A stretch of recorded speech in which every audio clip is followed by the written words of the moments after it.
umaga po ng Sabado sa inyo lahat. Umagahan po tayo.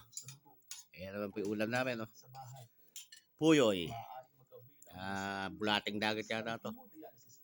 Sarap oh.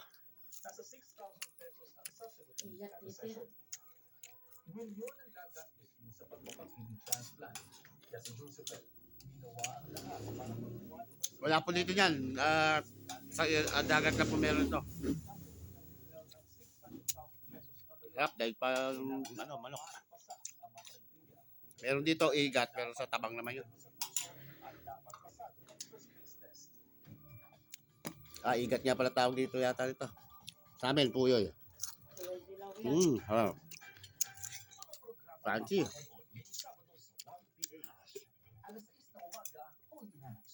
Alas 7 ng umaga from Helen's Kitchen. Alas 8 ng umaga, Power and Play.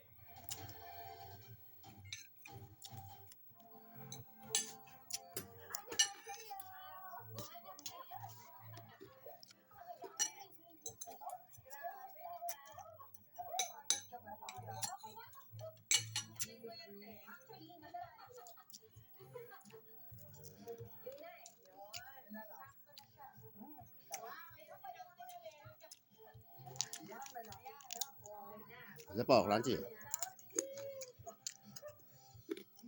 some of the dishes are time-consuming to prepare, the finished product is always worth it.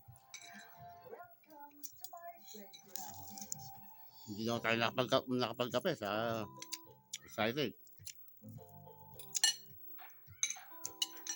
Sa suwa, itlog. To all my dears, as a wife, mother, and friend, I have one special way of showing my love, and that's through food. I love cooking for the special people in my life. At maswerte ako kasi for many generations in my family, maraming unique recipes ang binigay ng lola ko sa nanay at pinasa din ng nanay ko sa akin. Now, I want to share some Sa dagat po yung nahuli doon sa amin. Parang bulat po yan. At yan lamang po, kakain na po muna ako. Salamat po.